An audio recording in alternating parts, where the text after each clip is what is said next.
কালকে হাতে পায়ে ধরা করবো এটা আমি দিতে পারছি না। এই টাইমে 9,000 টাকা পরিস্থিতি না ঘটনা ওই কোটেশন করে দিচ্ছি 9,000 টাকা, তুমি 9,000 টাকা দাও দিয়ে কথাটাই বলো।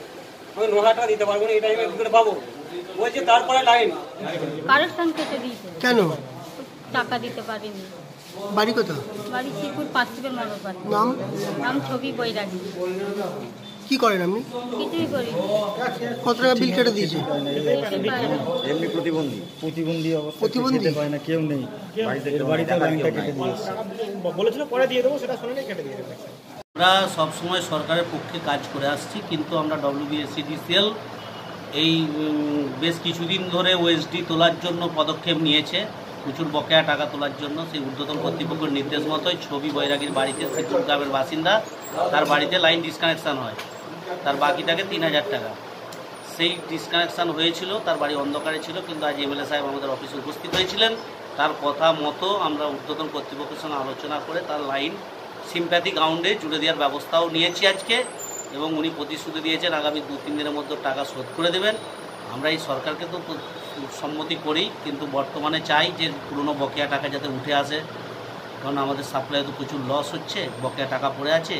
যত তাড়াতাড়ি সম্ভব MLA সাহেবকে আমরা অনুরোধ করেছি যে পুরনো বকেয়া টাকা যাতে তাড়াতাড়ি তুলে দেওয়া যায়, যাতে আমাদের সরকারেরই উন্নতি বাড়বে, এই বলে এইটাই আশা রাখছি আমরা। আপনার নাম? আপনার নাম? আমার নাম বৃন্দাবন কর্মকার। ঘটনা সকালবেলা আমি অফিসে বসেছিলাম, প্রতিদিনই অফিসে বসি, এবং অফিসে বসলে বিদ্যুৎ দপ্তরে একটা দুটো কেস যাবেই। কামারপুকুর গোঘাট 2 নম্বর ব্লকে কামারপুকুর ইলেকট্রিক অফিসে কখনো কোনো ব্যক্তি গিয়ে হাজির হলো যে আমার মেয়ে মারা গেছে, দেখুন আমি হুকি করিনি, বাড়ির সামনে তার পড়েছিল, আমি হুক করেছি বলে আমাকে এত টাকা 1 লক্ষ টাকার উপরে ফাইন করে দিয়েছে। হ্যাঁ, আমার নামে কেস হয়েছে, আমাকে অ্যারেস্ট করিয়ে দিয়েছে। কখনো আমার কোনো নেতার বাড়িতে গিয়ে হাজির হয়ে যাচ্ছে, গিয়ে লাইন কেটে দিয়ে চলে আসছে আমার ব্লকের লিডার, তাতে কোনো বিল বাকি নেই, পঞ্চায়েত সমিতির সহসভাপতি হোক আর মুক্ত কর্মদক্ষই হোক। কখনো মিনি চাষি মিনি লাইন কেটে দিয়ে চলে আসছে।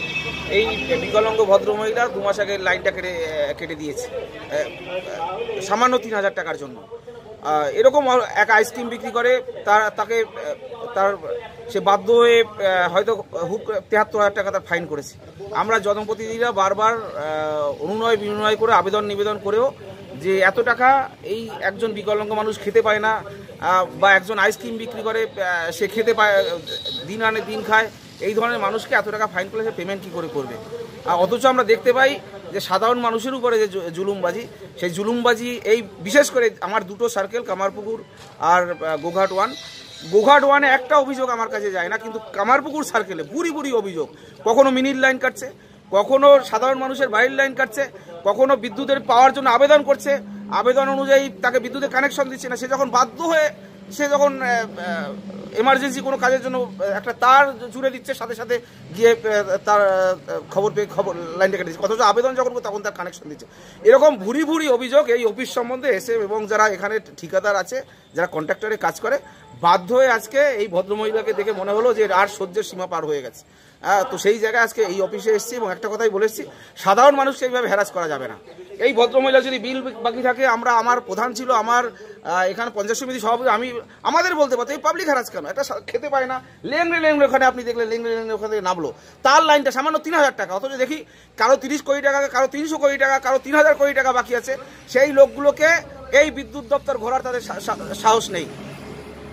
সবটাই একটা চক্র তৈরি হয়েছে, একদম জেলা থেকে সাব ডিভিশন থেকে আমার ব্লক, একটা চক্র তৈরি হয়েছে, টাকার চক্র। সেই টাকার চক্র আর শুধু মমতা ব্যানার্জির ইমেজকে খারাপ করবো, আমার সরকারের মামারি মানুষ সরকারের ইমেজকে খারাপ করবো, যাতে মানুষ এই সরকারকে ভুল ভাবে, এই একটা চক্র কাজ করছে আমার সরকারের বিরুদ্ধে। সেই জায়গায় আজকে প্রতিবাদ জানিয়ে এই ভদ্রমহিলার ওনার কানেকশন যেভাবে, তার বিরুদ্ধে প্রতিবাদ জানিয়ে এখানে এসেছি।